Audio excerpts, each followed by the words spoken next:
Shout out Platt for this beat, I'ma rip some.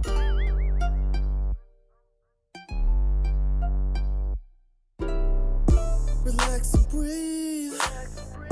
Relax with me. Breathe in and out. Breathe in and out. Relax and breathe. Relax with me. Breathe in and out. Breathe in and out. You can relax to this. First of all, I want to just reinforce what he said. My name, Reginald Gordon, OG-1. And I stand before you today because I'm still angry. I'm angry because after doing this work that I've been doing for the last 40 years, reforming my own personal life, but to witness dealing with this justice system, we're dealing with some serious issues right now in our community, in our city, in our state, in our country, especially dealing with how do we save black boys. I stand before you today wearing a mask, but his mask is on top of a mask. And I say that because right now I'm training to be what you call a recovery coach. I'm a prevention officer. I'm an anger management counselor. I'm a gang prevention specialist. I started the program that's all over the world called Scared Straight that I've talked to thousands of young people. After doing all that studying, I understand that I'm going to go back to what Brother Derek said. Imagery. Our image. Our zip code. As I look back in my zip code and I look back in my life as a young man, and I wonder what happened to me before I made it to the age of 16. When I made it to 16, Texas, Harris County gave me 4 50-year sentences. How did I end up with 4 50-year sentences at 16 years old?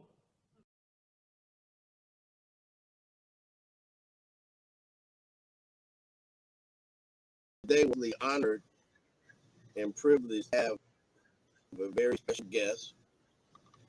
He is a man of honor, and he is an icon here in Houston, Texas, who is well respected and loved from the prisons to the streets.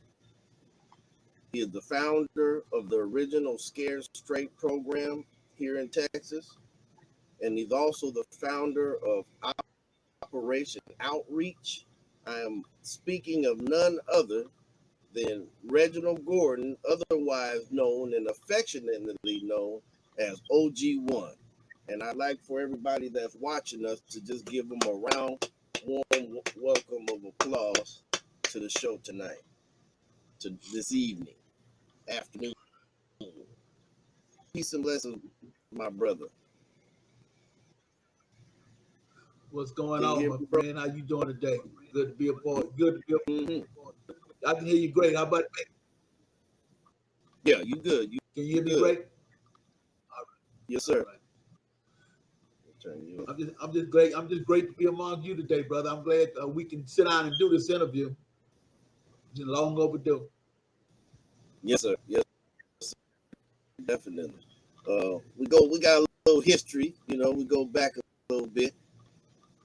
I had the privilege of doing some work with you and this some years ago, and that was definitely a high point in my life, and I appreciate that.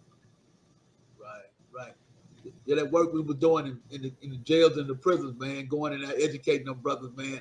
I mean, I'm still having brothers run up to me today saying that was some powerful moments that as a team of men coming into those institutions, sitting around. And I mean, you know, one thing I learned about brothers that's in prison, they like to talk. They like to get the pressure off. And I think that was a therapeutic moment for a lot of those brothers to be able to express themselves when they see other brothers came in with a different mindset on a different vision, but had to experience some of the same things that they're going through, but found ways to overcome it. So I think a lot of the brothers really appreciated that because that gave them that time and that moment in those institutions to express that pain that they deal with. Yes, sir. And you know, I do a lot of interviews on this particular show with brothers that have done long sentences. I've had a friend of mine did 20 27 years. Right. He finally got out, and he shared some guides on how he did that and everything. So to have you on the show is like the icing on the cake, because you've been involved in prison reform since we mentioned in the beginning with the Scared Straight program. I mean, that has been mental and intervention and trying to create change within the prison system. Do you still get feedback? I'm sure you do, but do you get still feedback about that as well? Yeah, bro. That's the only way I've been able to stay in this work for 40 years, because of the lives I touched as when they was coming through that prison program as teenagers. You know what I'm saying? This is my 40th year. When I still run across young men that was teenagers, went through the juvenile probation department. They tell me that moment in prison that it affected them just to get them to look at life a different way. And what I said to them, how I approached them, I still have some regret on how that program was put together, but I respect it because it changed a lot of lives. As I look back, I would probably do it a lot different now, because I understand that fear only lasts temporarily. I would put more educational tactics involved other than grabbing people, taking their shoes, hollering and screaming at them, cussing them out. I think I'd put more education in. I think it would have been more effective. But at that moment, at that time, that program really changed a lot of lives, especially in the smaller suburban areas, other than like small towns, that family structure was still together. That program was a plus for them. And they were making millions of dollars on their children, not recidivism back into the system. But Houston and Dallas, Fort Worth, those major cities like that, young people had already been exposed to so much violence. So therefore, Scared Straight was just something that temporarily held them till they got back to their community. Because I tell people all the time, our young people, they're going to be what they see. And if they seeing things in their community, that's who they think they have to represent. So that's what's really great about that Scared Straight program. Another thing, I regret. Well, that system made millions of dollars off an idea, because once HBO came in and interviewed me and put it together, they was getting grants out of the behind on the brothers that I was training on other units to do it. The interviews I was doing across the country, we did a 10-year Scared Straight, because it's called Beyond Scared Straight. So we did a lot of different things that HBO and a lot of people made millions of dollars off that idea that I came up with while I was there at 16. But I've been blessed, because I haven't been rewarded for that financial wise, but I've been rewarded for it looking at people that had their lives changed in a different direction. Yeah, man, that's some beautiful insight. Now, when we talk about recidivism in the United States, they say the recidivism is a rate of about 70% within 5 years, which means somebody that is locked up and they get out within 5 years, they're going to reoffend. Right. Then they also say that the recidivism rate for a year like 44% compared to somewhere like in Norway, where the recidivism is like 5% for 5 years and so on. What do you think is the root cause and the solution for recidivism? Well, I'm gonna tell people this here. I like to shoot straight. You know what I'm saying? We have to remodel this thing called this modern day slave camp. It's designed for brothers to recidivism. We know that 80% of the brothers in there have what you call a dyslexic problem. There was a study done years ago on 80% of the brothers coming out with a reading issue. And until we attack that issue, because that's shame, that's embarrassment, and a lot of young men and grown men want people to know that, look here, brother, I can't read. So therefore that's a secret that keep brothers, that once you get out, you haven't accomplished that shame and embarrassment issue in your life, and you resort back once you get to the street on what you're good at doing. So therefore that causes brothers to go back to feed themselves, because they have never conquered in their mind those demons that they came through as children and as young men, not being able to read, not being able to socialize, not being able to get on a job to know what a real job is like. So we have to redesign. We have to really break this thing down, open it up, and really get down to the gut issue. Because in Norway, they reform. They make destroy human beings by dehumanizing them. You go to Norway prison, it's almost like a college campus. You build family structure. So they build men to be humans. So when they get out, they set to go back in the world. TDC have a problem where they work 20 years, give you $50 and tell you to survive in the world. That, I mean, you know, you tell a brother to survive after 20 years on $50, you set him up for failure. So we have to really look at this thing and say, this thing is not designed for anybody to do nothing other than to go back to it once they release. Right. And so that brings the point about the contrast between punishment and rehabilitation. So basically what you're saying is that the penal system here in the United States is all about punishment, making you suffer, putting you in a hole, taking away stuff from you, dehumanizing you, like you said. Exactly. And you got to say, you know, you look at, if you chase the money, you know what I'm saying, keeping a person dehumanizing, crime really pays. And we got to really look at it. The people that's over these prison systems, you know, right now, say even our musicians and rap artists is investing in our own demise. So they understand that that's an institution that will not fail because we'll keep this recycled behavior of, you know, dehumanizing a brother. You know that if you don't deal with past traumas and traumas that brothers inherit while they're there, trauma will do one or two things. It will make you worse, or you will feed it on to somebody else. So therefore, until we really get down to the core issue and saying, how do we deal with past traumas and the trauma that these brothers going through to make them whole again, to get them back at a peaceful like state? Because a traumatized person only seeks out to cure that trauma is with peace. That's the only thing is medication for trauma. And we can't find peace most of the time in the communities that we come from. That's right. And so it's like what I've heard you say before, and I've said this myself, that hurt people. Yes, you know, and it's a cycle. It's never ending. It's a vicious cycle because, you know, unless there's some type of therapeutic method or approach to our problems, then we'll never. And you know, we got to be real, you know, and we know that right now we got a system that's attacking our community to keep you from being woke. You know, they got this new thing called, well, it's not new. You know, we've been talking about wake up, brother. You know, wake up. You know, being woke. We understand that when you pass on the issue of being woke, that means you have educated yourself. You've come into the knowledge of what's actually happening. So a lot of the brothers that we know that we're dealing with, it's hard for them to come into the knowledge of self, because again, to be woke means to be responsible to take on the issues that's at hand. And definitely a lot of times when we know that the issues that at hand, you got to be responsible and be able to get engaged in community issues, going back to school, finding ways to take care of yourself and family. So we have to really make some decisions in our own community.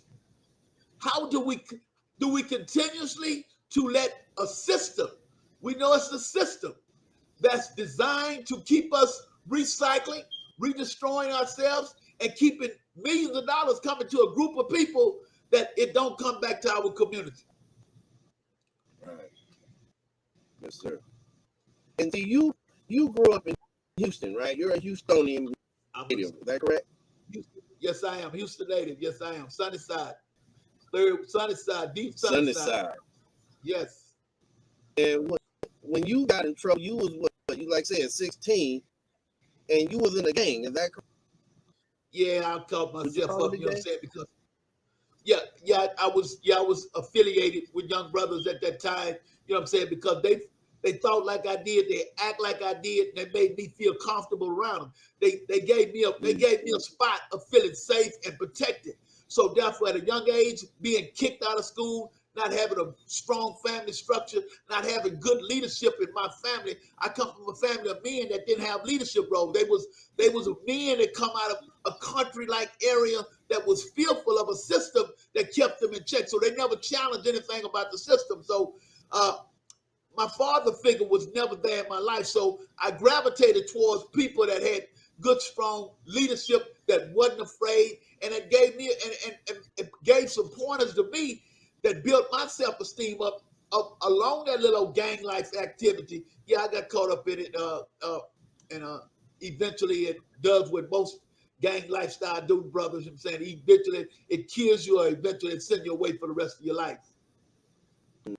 And you know, I've used it on and off for some years now, and I did not know that the gang situation was as bad as it is. And I did some research when I was looking up some things about gangs out here, and I think over 300 gangs with over 20,000 gang members. No, and I did that. And so, in your experience, do you see a contrast, a difference between the gangs here in Houston compared to some brothers like from the West Coast? Oh, definitely. You're saying, the gangs here is more, they're more drug trafficking now. You know what I'm saying? They're more, and really be honest with you, brother, a lot of the brothers have really phased off from that gang lifestyle. What they're calling themselves now is cliques. So, you can have Crips and Bloods all in the same little old clique together. You know what I'm saying? Mm-hmm. So therefore, whoever they sense amongst the clique can rise to the top as being the strongest to bringing in the money and income. That's who they lead. That's who they follow behind. So now, the in the last couple of years, in the last 5 or 6 years, that really gang lifestyle have become more like a little organized crime, to where they do, they're doing carjackings, they're doing, jewelry store robberies, they're doing things on, doing human trafficking now. So a lot of the stuff in the gang lifestyle have really transformed in how they're using these young brothers. Mm-hmm. So this is not big on the colors there. It's more about, hustle and clicking up kind of thing. Yes, that's what it's more. It's kind of organized crime almost. That's what I say. They kind of conform to organizing crime, and whoever holds the pocket and the purse of being the most aggressive amongst that crowd, that's who they follow. Mm. Yeah. Wow. So you don't have to go through the rankings no more. Yeah, go ahead. You don't have to go through the rankings no more. You don't have to do put in the work. You know what I'm saying? So it all comes together. Whoever, like I said, come as they run together amongst their little old neighborhood. Now, a lot of times they stay within the neighborhood because they know that outside of the neighborhood, other members don't have their back. So that's the kind of clique they stay in. But it's all about whoever in that neighborhood rise to the top on doing something crash dummy crazy. That's who they follow behind.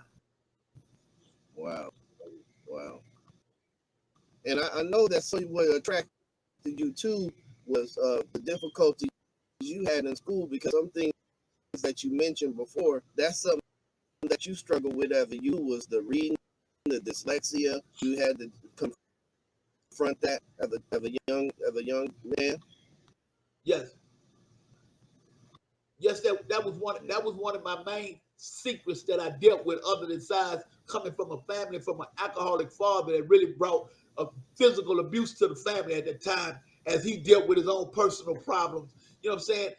And a lot of times what we don't talk about in Black families is like, because my mother was real religious and my daddy wasn't. So therefore my mother tried to keep that family structure look-alike outside the family. What goes on in this house stays in this house. And I mean, quite a few families hear them, quite a few children hear that from families that's broken inside the house, but don't show that, don't let that kind of our information get into school, don't let our information get on the streets. You play the role. So a lot of times we play that role, and we still playing the role as we walk around here with these masks on, as we pretend to live a comfortable life behind the mask, and we living in pain and agony, and we just don't know how to express ourselves because we have suppressed all these things from childhood. So yes, me going to school not knowing how to read and write was something that I definitely, once I reached the puberty age of 6th and 7th grade, that was really devastating, because I was confronted with my peers on how they treated you by the 6th and 7th grade, because you didn't want to get seen at riding a little yellow bus. You didn't want to get seen by being in special ed class. So those things that you didn't want to get seen from your peers by, you made the decision to say, I'm going to just quit school. And that's what a lot of brothers do when it comes to challenging their internal fears of not knowing how to read, not knowing how to address things in school. You rather quit school and go to your grave before you allow people to see your embarrassment and shame that you don't know how to confront. And that's a mental illness that we don't. That's a mental illness that we don't deal with, but we losing thousands of young brothers to that kind of mental illness. Yeah, yeah, and that speaks to mental illness in general. How Black in particular handle that. So it used to be very, very shameful to even deal with that situation. You know, to the stigma of being mentally ill. You know, and some was kind of praised because the crazy you are, the more respect you when it comes to gang violence and stuff. But when there's more, you know, about your family and a more domestic kind of situation, you know, that's uncle, you know, nobody bother the uncle, you know, we just let him sit in the room and shit. You know, we don't address the illness. Right, and you know, it goes back to this here too, brother. You know, Black people are still the most religious, spiritual folks on the face of the earth. So therefore, we still rely on our spiritual guidance, our church, our pastor, to handle things that need professional things to look at. So as our parents always become so spiritual, we just gonna pray this out of you, or we gonna take you to the pastor to make him put hands on you to pray it out of you, which is not in the minds of people. You need professional help in certain areas that we're afraid to deal with today, even as we walk this earth as Black people, because it goes back through our history and our pain on how we approach this old world we live in a way on professional help that we need, because untreated trauma is really dangerous to anybody if you don't know how to treat it, because you'll give that energy and you'll give that pain to somebody that it don't belong to. And we see that every day in our community, those people that don't love themselves giving away trauma and pain to other people, like the young man the other day, the 18-year-old that shot the 12-year-old and killed the 12-year-old. So we have anything that we see what's happening here. We know it's not normal, but we know we haven't addressed the issues that maybe that young man, if he had somebody he could sit down and express his deep pains, let go some of the stuff that he's dealing with, he maybe have thought that out before he pulled the trigger on the brother. You know what I'm saying? I always say, our children, it's easy to reflect and kill something that you don't like, that looks like you, that you definitely don't like. Right. So in your years, what would you say was your greatest challenge, yet your greatest reward for that you've been doing? Well, some of my greatest challenges, you know, as time went on in the beginning, some of my greatest challenges was the fear of failure, because my whole mindset as I was putting this project together, trying to make sure that I could keep other inmates on the same mindset that I was on to make this thing work, because I was trying to not only operate myself around prison guards coming and trying to sabotage it, then you have probation officers trying to come in, and the brothers in prison trying to hook up with the probation officer. So my biggest challenges and fears in putting that program, my dream together, was to keeping the people that I was training around me in my focus, in my dream on what it would be successful if we made this thing work. So it became successful after I concentrated on training a lot of the people that were around me and keeping myself focused. So therefore, they didn't have the last word to say, I told you this program wasn't going to work, and I told you it was going to fail, because inmates don't have the capability of working with young people and even working with outside staff. So that was one of my great. But once I overcame those couple of years of fear and working with it, and I seen my idea had picked up in other people's minds, so they wanted to protect the program as much as I did, I was able to relax. But you know, it's still a couple of years after I left, by me not being able to monitor it, it was able to fall and crash and do what and non-exist today. Wow. So what was your greatest reward from all of your hard work? You get a lot of success stories from the people I know. You get feedback all the time. But matter of fact, I remember that one of the brothers that we talked to down at the state prison downtown, he had got a job and he stayed out, and he was taking care of his family. I think he moved to Arizona. I forget his name, Right. but he was doing real good. So you still get a lot of stories like that where brothers out and after you work with them, they have those type of success stories. Brother, I get those success stories all the time. I get I mean, those are, like I say, those are the rewarding moments that you receive out of that, getting people back on the right track and them saying that you affected me in a way that made me to think about what my life was going to be about. So I get, even the young people today, when I leave from speaking at the juvenile detention center, they write letters to me. They show that you can see within their writings and their words how you have really touched them in a way that makes them look at life a different way. You know what I'm saying? But I tell people all the way, our young people, we dealing with a generation today that they almost got that fight, flight, or survival role, because it's not many strong communities like me and you come out of 40 years ago. Even the black community still had somebody that young people could go rely on. We got a thing called a monster. That internet we on right now, this thing is a monster. It got young people seeing things that they want to imitate and be like, but it's just a instant moment that they see it on this internet of the YouTube or the TikToks that causes them to go in deep depression because they can't achieve the quick lifestyle that they're trying to achieve. So we had, and at that time, years back, people that really felt our pain. We could go around, or we could imitate and look up to. Right now, the young people that I see, man, it's very few people that they can see, imitate, and grow up to and look like. So, most of the time, you look for where our treasure is going. Our treasure is not going towards the people we say we love. So, you know, a lot of times we want to change the lifestyle of our children and the brothers that's coming about, but we don't really have the institutions that we can really work with them and train them out of that old lifestyle and train them into a new lifestyle to get themselves off and go into a new way of lifestyle. Yeah. It reminds me of the whole concept of the fourth grade test scores are used to build prisons. Even what they call it, the pipeline. Yeah, school to prison pipeline.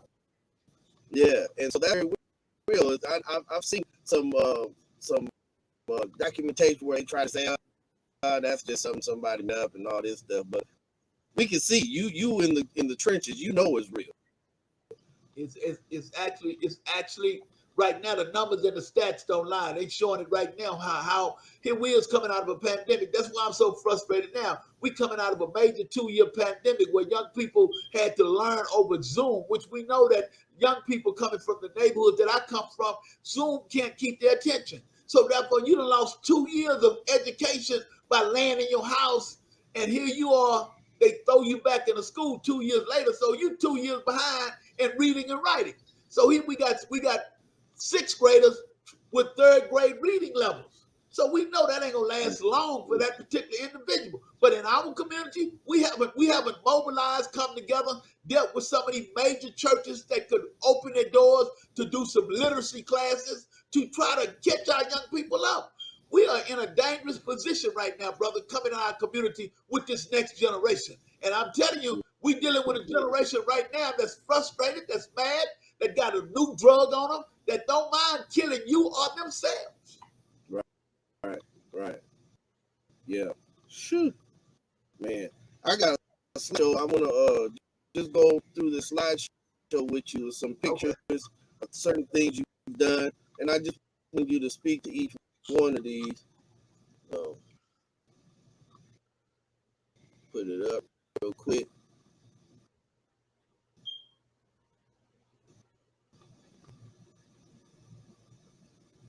One second. And, all right, should be coming up.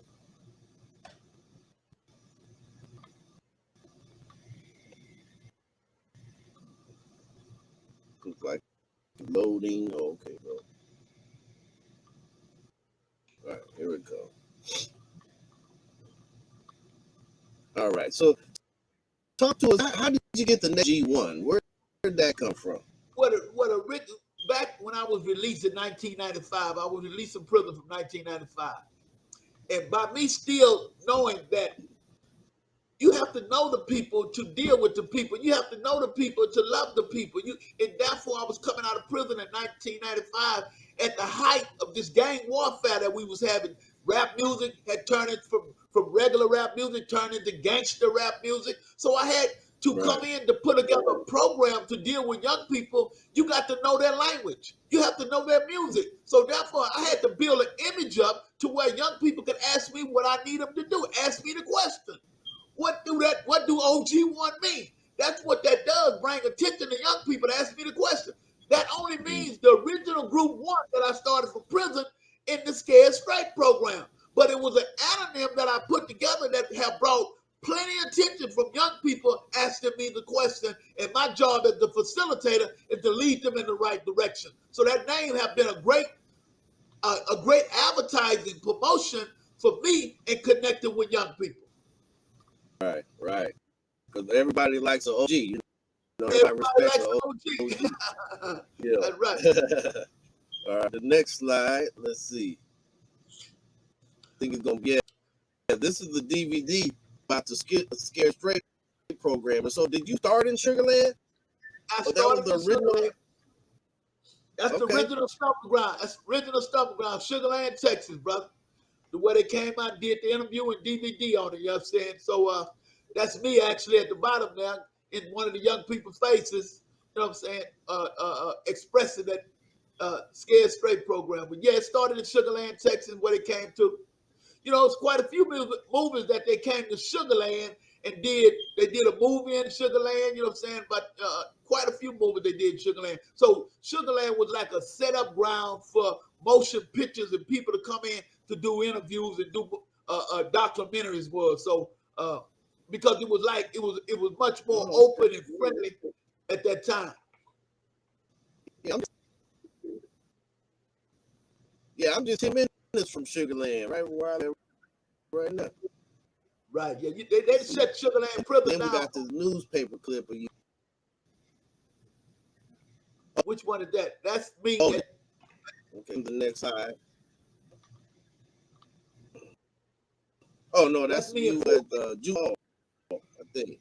Yep. Yeah, I go to Juvenile Hall in Fort Bend County. I've been going there every year for the last couple of years, doing their spring break, and when school is out, I go there and do a workshop, anger management, conflict resolution workshop, prevention before detention workshop. So I go in there, but while young people are still in the detention, and educate them on what their next step is. Is it on the prison or is back into the world? So I try to go in there and try to break that chain of young people while they're incarcerated to get them some ideas, get them some information, get them some resources to where they can come once they're released from that institution and get them on course. So that's what I do in the Fort Bend County Jail with the juveniles. Okay. And it's best, the younger that you get them, the best, the better, right? Yeah, because still, you know, it was a great saying. It's easier to get hold to a younger man than to train. It's easier for old man need to. It's easier to train young men to try to rebuild old men. Right. I forget who said that. I think that was one of our great ones said that. I forget who said that. Let me see the next slide. That's the credit. You know, I'm a certified credible messenger. You know what I'm saying? So therefore, Houston, Harris County, what they did was modeled after Chicago, modeled after Oakland, and they brought the credible messengers program here, which is something that I had already put together 5 years ago to do what they actually are doing by going in, training brothers with lived experience, going in, working with violent crime, gun violence, meet hospital. You meet the violent person or the family at the hospital for retaliating on the violence. So that's what the credible messages is. I'm kind of disappointed in the people that they put over to put the program together, because I think they kind of watered it down and not really going to be effective as it's going to be. But I'm willing to work with the people and work with the young people to try to do something around this violence and the gun violence that's happening. But that's what that is, the credible messages. Oh, okay. All right. Next slide. That's me speaking at a what you call one of the congratulations to Community Activist Summit out at Greens Point Church, Pastor Decker's church. Brothers put together that program now to where we was had come together and we was rewarding a lot of people that was had been doing work in the community. So they gave me what you call a community engagement award there, and to speak to the young brothers at that award ceremony that they had out in Greens Point area. You know, Greens Point for a while that was holding, they called it Guns Point at a while now. So it was something that was rewarded for us going out there doing the work in Guns Point to bring the killing down. So they just showed me a little love and appreciation. I wish it was a check to come with it, but I take the trophy. Right. Yeah. Acknowledgement is always good, right? From the people that's amongst you, yes it is, brother. Yeah. Okay. Now that's me and Power Wow. You know what I'm saying? We did what you call the peace ride.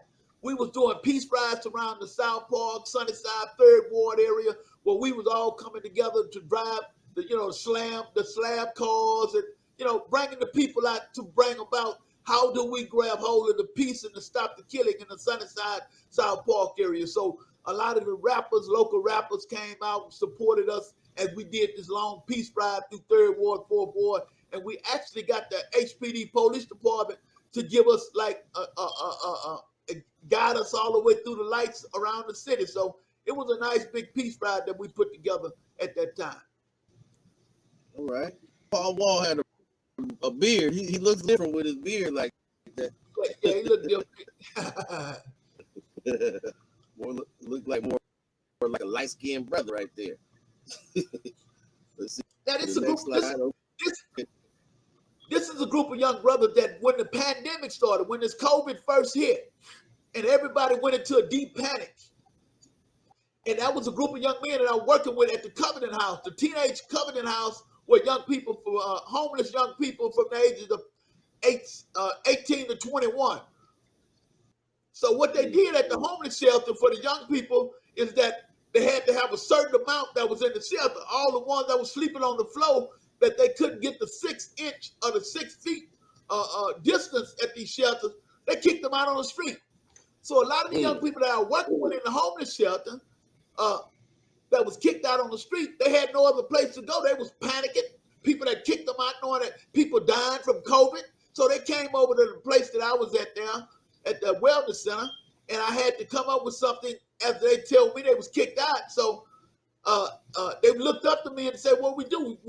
So I went to the owners of the place and I asked them, what do I do with them? Do I kick them back out like the Covenant House, kick them out of the streets? They told me, no, go back in the back, get about 4, 5, 6 cots. So the whole 6 months, night and day, we put together a 24-hour shift to make sure those young people was taken care of. One of them was a pregnant young lady that was 16 years old. We got her set up in a house with pregnant girls about 3 months down the line. A lot of the brothers, we was able to build connections back with their families. And one of the young brothers, he had been on the streets. He aged out of the Texas what you call that, Child Protective Services. He aged out of that, so he really had no family. So we was able to get him. I got him in Job Corps, but we was able to get them brothers, feed them, keep them there for like 6 months. We educated them, worked them. Very talented kids, man. So I was able to get them on course, and that was a rewarding statement after we got them back after this pandemic back on their feet. Wow, that's it, bro. Wow, making powerful impact with the young people. Let's see the next slide. Oh, now I just want to say something before you talk. These presentations right here, bro. Right. When I first saw you, and the impact of the stun is kind of like you stun people with the casket. People think they coming to a funeral or something, but this is actually one of your presentations. Yeah. That's one of my presentations I use to the gang members, the gun violent brothers. I try to bring them back to reality because we got caught up in this Grand Theft Auto mindset that a lot of young people. So I wanted to show from a program that I have every year during the summer, going back to school. It was called Snuffing Out the Smell of Death. And every time I say snuffing out the smell of death, most of the time when we in it, we got a great instinct when we know we're in a dangerous environment. So a lot of times we can smell trouble before it happens. So what I wanted to do is always let young people be connected. I put a mirror in the casket and let them walk by to see their face in that mirror in the casket. I try to be creative in trying to bring new things to young people to understand, to let them know that once you in this box, you're not coming back out. So that's been my mindset all the while, trying to keep ahead of the things that our young people need to know about to educate them. Because I tell people all the time, even though I was in the life of crime, I was living a ruthless, violent lifestyle. I didn't want to go to prison. I didn't want to die.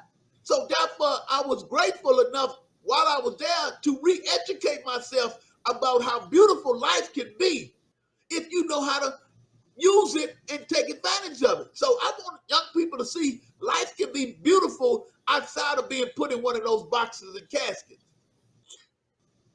Wow. That's powerful, bro. And I think we got one more slide right here. Oh, yeah, that's your contact information. That's my contact information.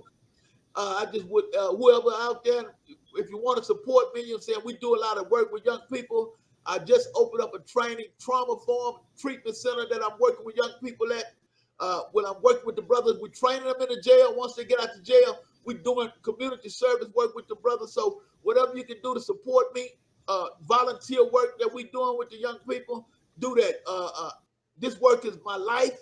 The only way it's going to stop me is it's going to take my breath, because right now, the elders in our community are needed more, because we are the wise ones to give down the information to our young people. So if they respect you, they look up to you, they will follow you if they know. If they don't care how much you know until they know how much you care. So that's the young generation we're dealing with today. So definitely contact me. That's my information now. You can email me. You can call me, and we can deal with some different things. I'm always open. I'm always on the streets, and I'm always involved. And there's a Cash App information too if you want to send them a donation. It don't matter how much, whatever you give is going to go to a really good, powerful cause. This brother's loved and respected here. His work is 1 cent for the people. He's about the people. He's been like that ever since I knew him, and a whole lot longer than that. Over almost half a century, he's creeping up on with work. So y'all definitely support this man. We need your love. We need your support. So I want to thank y'all for watching this segment. We're going to go ahead and get into our meditation aspect. I'm going to give a short presentation about that, because in my opinion, meditation is actually one of the great solutions that I have available to our disposal, and something I feel like is underserved in our community, and can actually be a great addition to the work that you're doing, my brother, and work in the clinic, work in the prisons, and juvenile hall. We can get this implemented. I think it'll be one of them, a great opportunity, as well as something that can be effective. So let me just go through the slide real quick.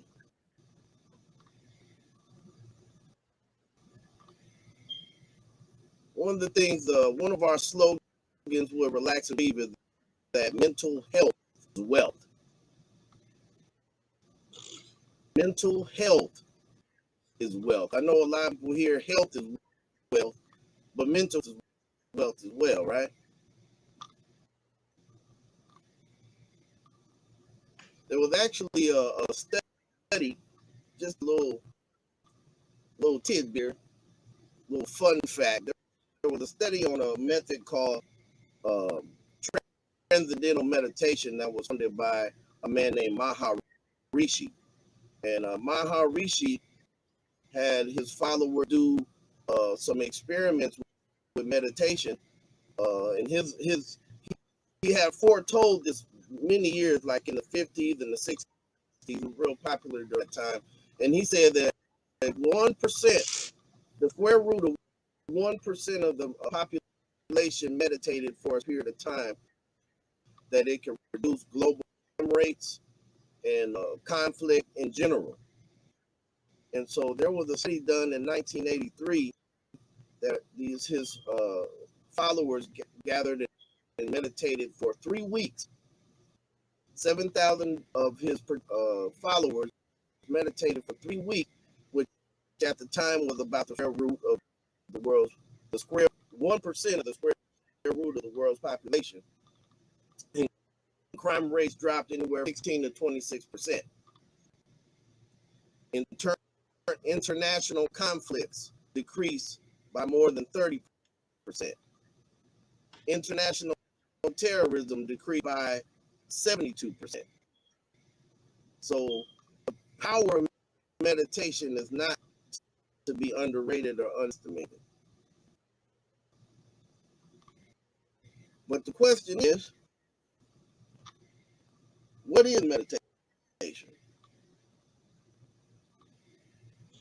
That's the question. These are a lot of his followers right here. This is the 7,000 followers right here. But like I said, the question is, what is meditation?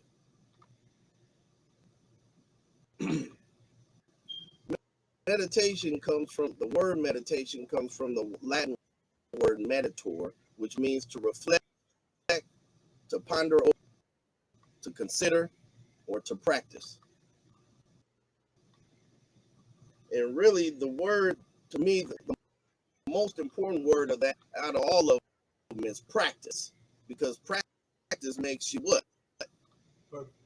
They say, but in meditation, we say it makes you better.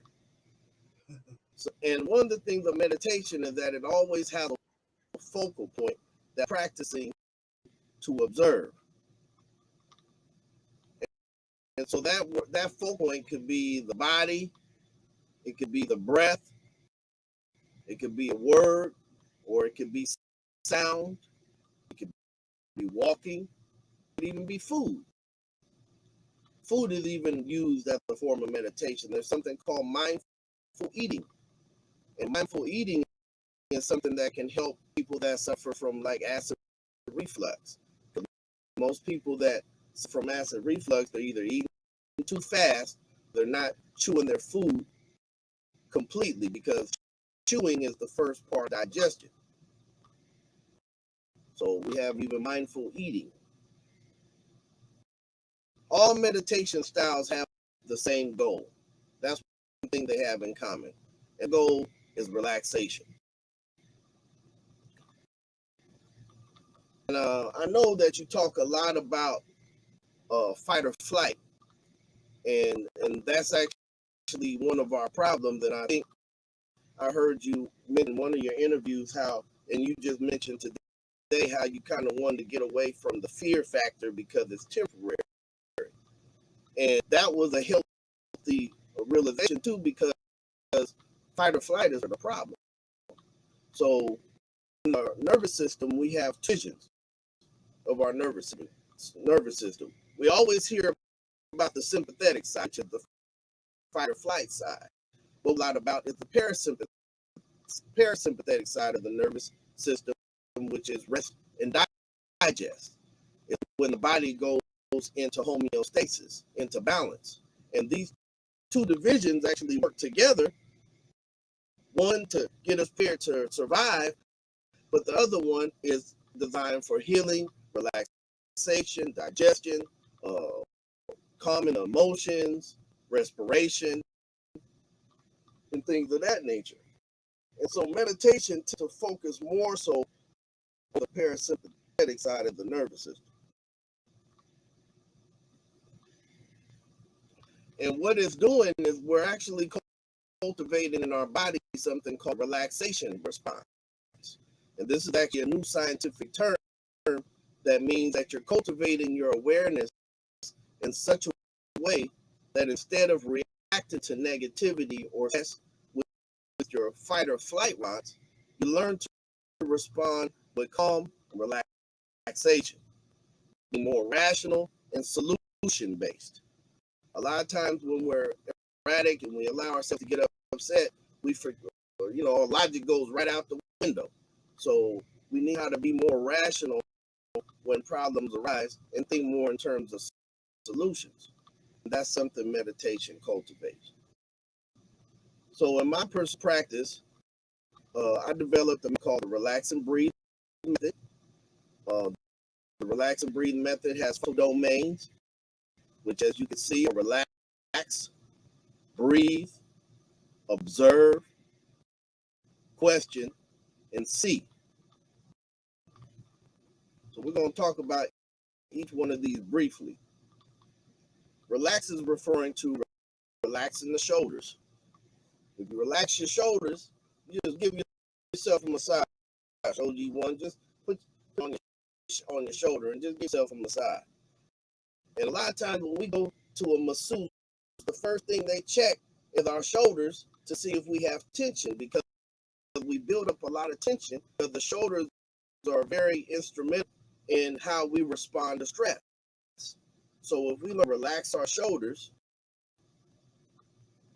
relax our hands, you can do this while I'm saying it, bro. Relax your shoulders, relax your hands, relax your face, and relax your gut.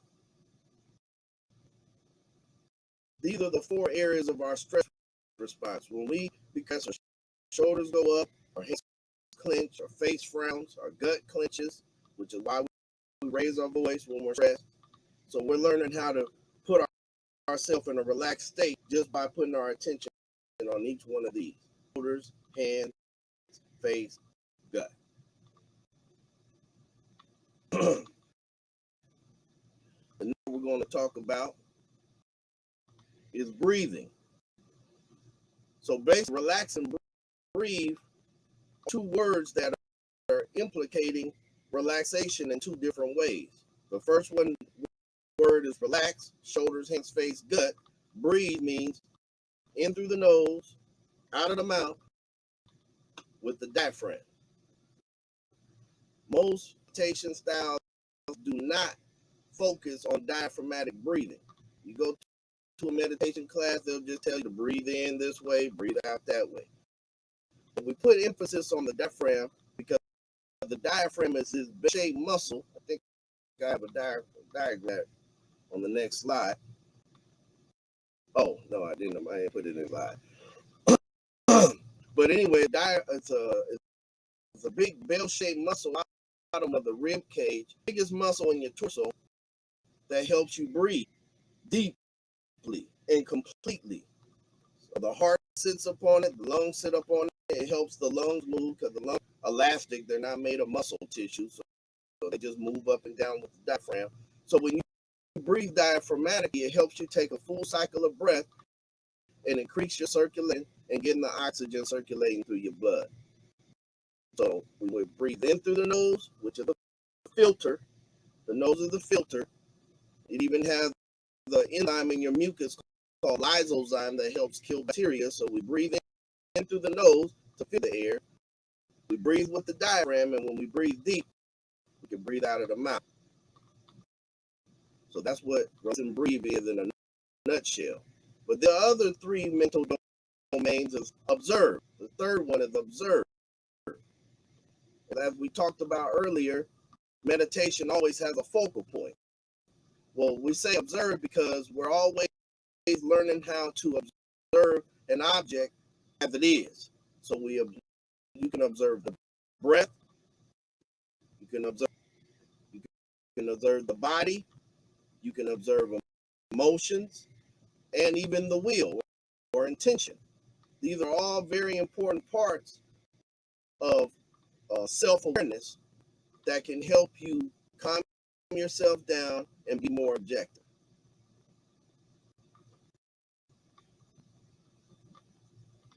The next mental domain is question.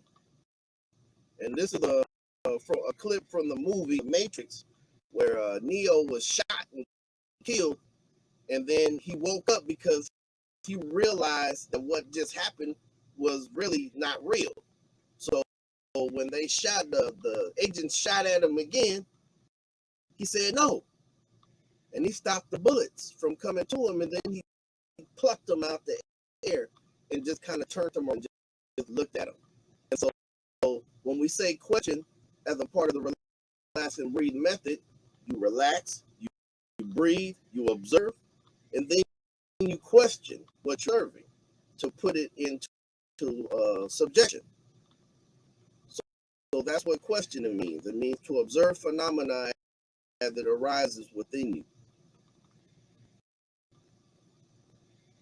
Next slide is see, meaning that you see reality as it is. So relax and breathe is based on cause and effect, because if you relax and you breathe, you'll observe, you will question what you're observing, and you'll see reality as it is. And reality is positive, negative, and neutral. Just like your emotional body, we actually have three emotions, three basic emotions. Just like reality, we have a positive emotion, we have a negative emotion, and we have a neutral emotion. And through the neutral emotion, we can observe the two, so that we don't be taken away too much in the positivity or become, going to despair as a result of negativity. We can observe these phenomena as they rise in our reality.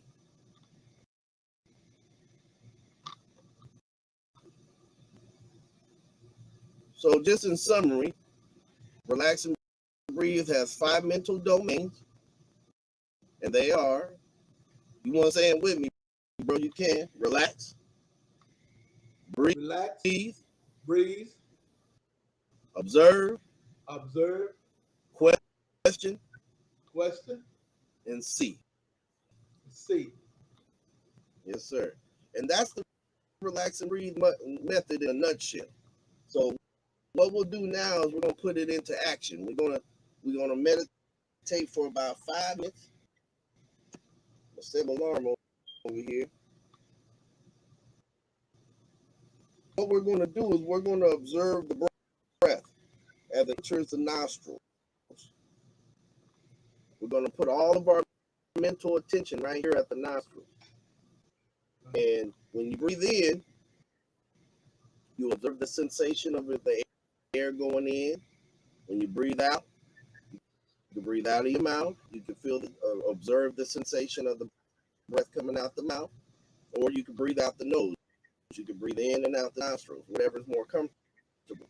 But your focal point for this particular meditation is the breathing. Right. So we're going to sit up straight. We'll close our eyes. Relax our shoulders. Relax our hands. Relax our face. Relax our gut. Just bring our awareness to we're breathing now. And we're going to reset the breathing. Take 3 deep breaths together. Nose out the mouth with the diaphragm. At the count of 3. 1, 2, 3. In through the nose. Holding back. Blow out.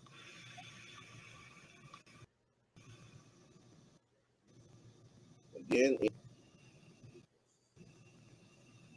fill up the gut with air, blow it out.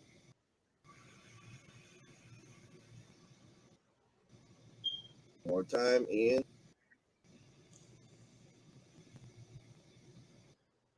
hold it, and out.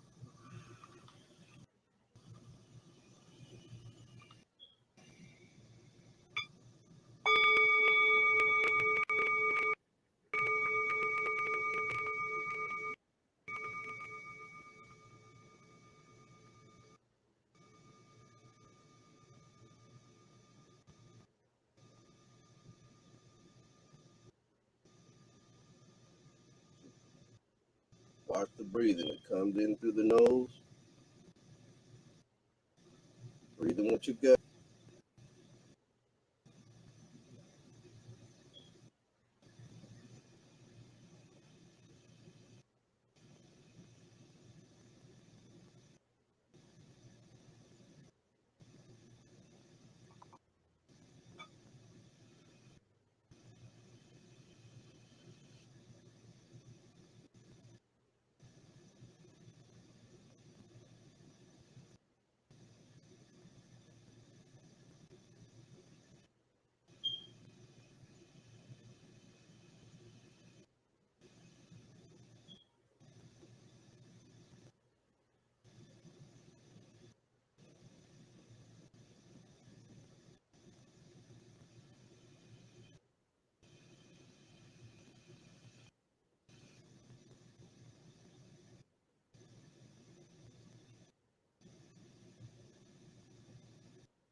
Gets distracted with thoughts, just go back to the breathing.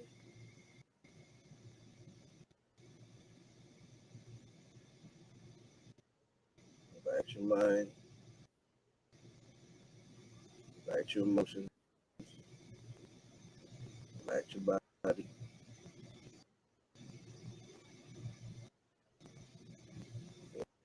Into the nose.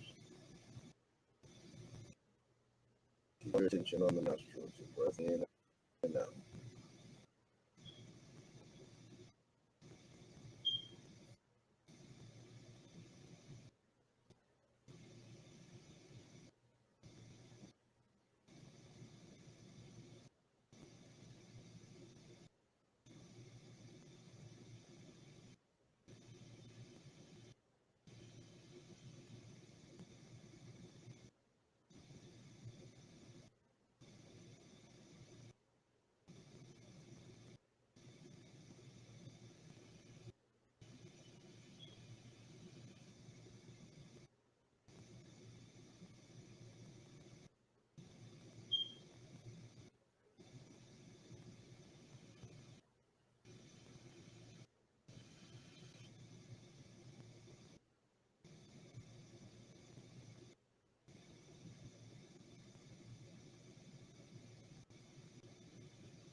All your attention on the breathing.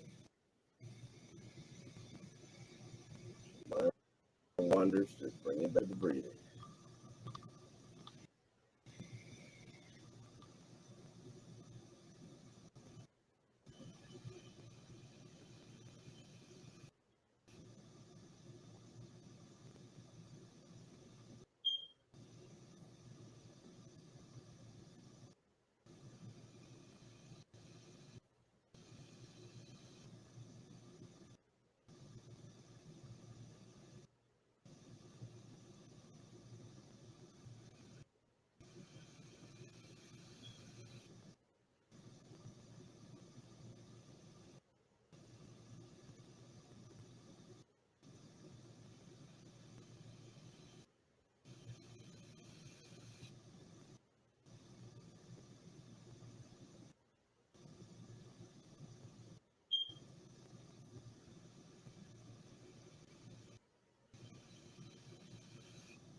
your attention on the nostrils coming in and going out.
All your attention on the breathing.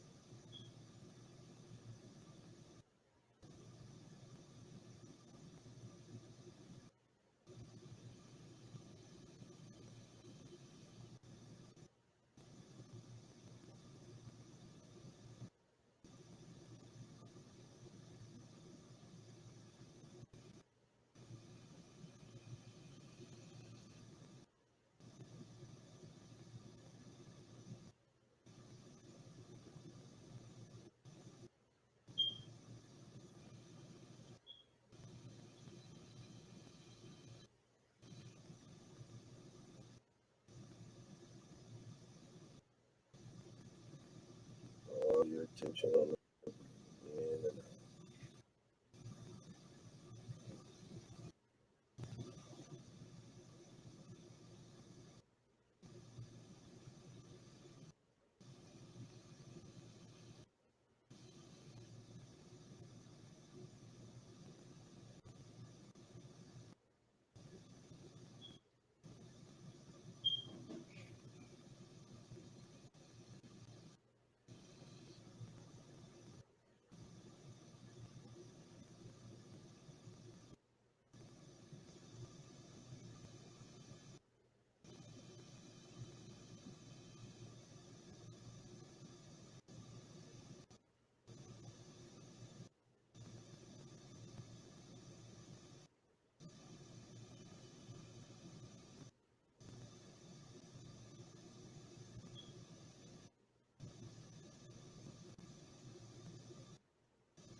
I get distracted.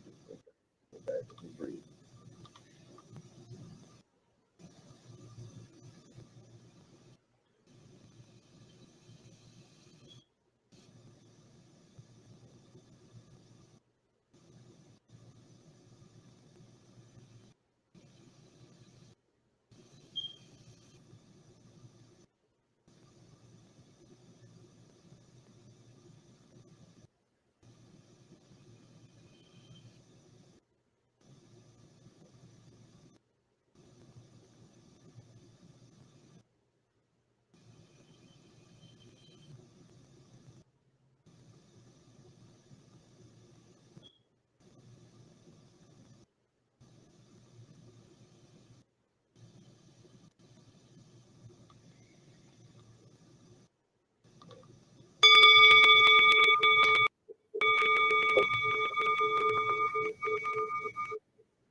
Right.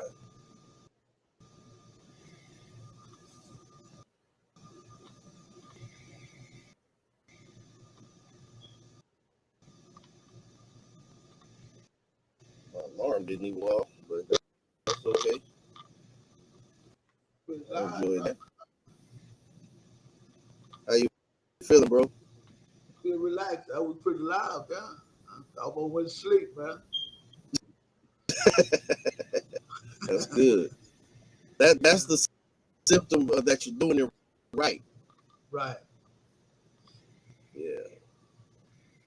That's a simple. There's my cash app. Everybody that's watching, if you want to donate, you can go and do a cash app, or you can go to my website and make a donation. We're coming to the conclusion of our presentation, and I want to thank you for your time, my brother. Yes, sir. Yes, sir. Anytime. And it was nice meditating with you. Nice meditating with you also, bro. Yeah, it's been a while. I think the last we you was in one of my classes was when I was working on Coastal, and we had that what was the workshop at the mosque. Right, yeah. Yeah, it's been a long time. So, but you feel relaxed though, huh? Y'all relax, bro. I feel good. Well, I'd like to talk with you a little bit more offline, and we can nail some things down. all right. But I want to thank you for taking out this time to come on the show and sharing your diverse background with us and your passion and all the work that you've done, bro.